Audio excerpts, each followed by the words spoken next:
good jumbo loan. Problem is, those can be kind of tough. Not with Oak Tree funding. Look at this, up to $1 million.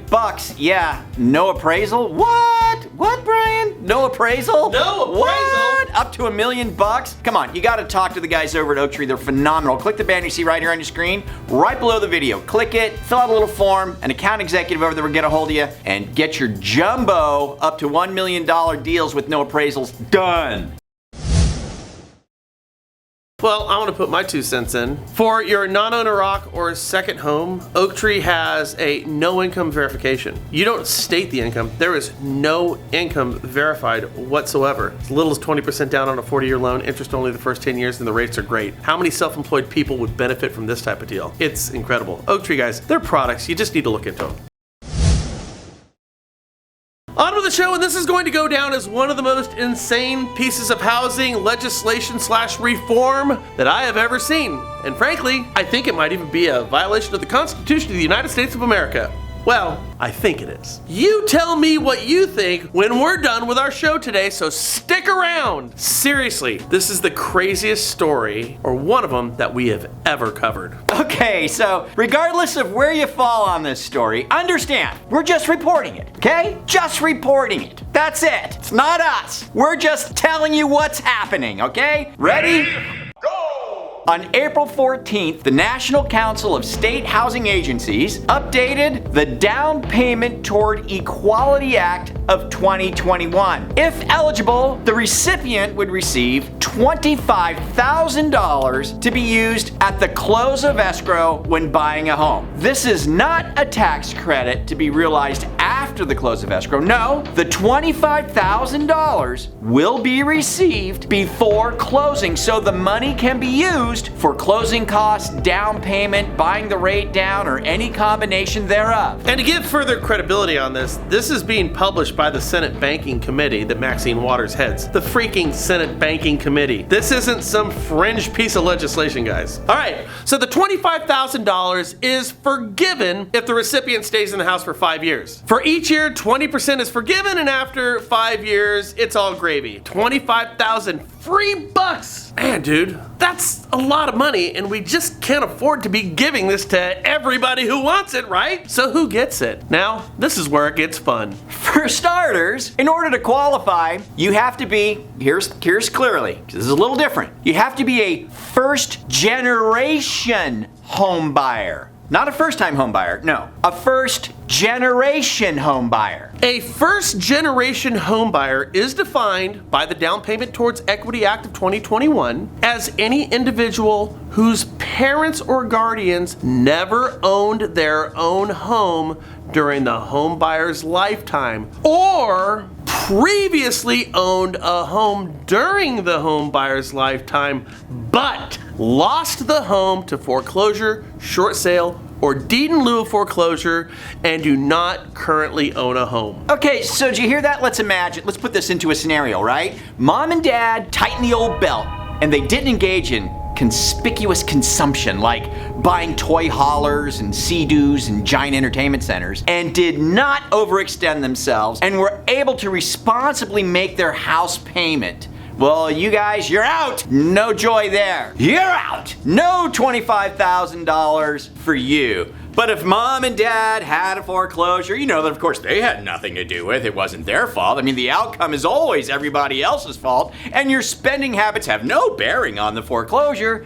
So you, on the other hand, now you're in. You get the 25 grand, yeah! You get the 25 grand, so that's nice. Isn't it interesting? Now, your parents' actions, something that you had nothing to do with, affects your ability to take advantage of pooled tax dollars that are earmarked for home buyers. Crazy! But we haven't even got started. It gets even better. Here goes. Isn't that nuts? Your parents' actions affect your ability to get ahead in life, like dollar for dollar, and it's sanctioned by the Senate Banking Committee. It's nuts. Now understand, these are their words, not our words. Ready? Now here's some more. These are their exact words on assistance limits. Home buyers may receive up to $20,000 in assistance or $25,000 in assistance if the home buyer qualifies as a socially and economically disadvantaged individual. and. You must meet both socially and economically disadvantaged status. It's not either or, it's and. It's peanut butter and jelly, not peanut butter and or jelly.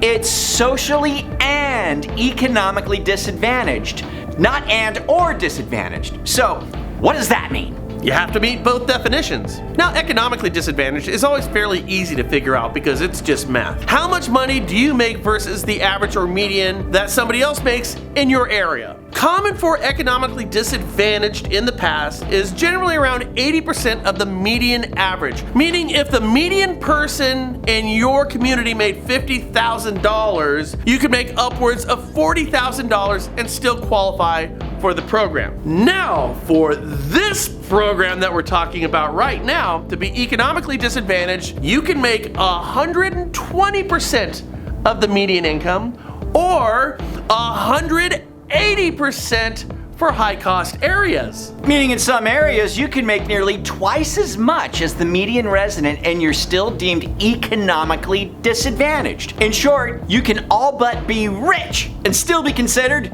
economically disadvantaged. Crazy, man. But wait, you also have to be, again, have to be socially disadvantaged. Now, do they explain what those parameters are? I mean, that's not math. Maybe harder to nail that one down, right? Good news is, the National Council of State Housing Agencies does, in fact, give us that definition. Here it is, in their exact words. Socially disadvantaged. Any individual identifying as Black, Hispanic, Asian American, Native American, or any combination thereof will be presumed to meet this definition of socially disadvantaged. So to get $25,000 to use towards anything at the closing table, down payment, closing costs, buy downs, that's forgiven in 5 years. You can't have owned a house. Mom and dad can't have owned a house unless it was foreclosed. And you could be any combination of any ethnicity as long as it's not white. And you can make, in some communities,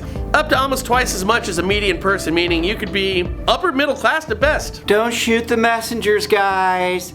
Take it easy. We're just saying what was written. We just read you exactly what is said regarding the National Council of State Housing Agencies Down Payment Toward Equality Act of 2021. Okay, look, is there Okay. Oh, look. Are there? It's like we don't even know how to respond to No, this. well, here's. It's like. Here's the whole. It's so wild. Well, here's really interesting. Here's the whole thing.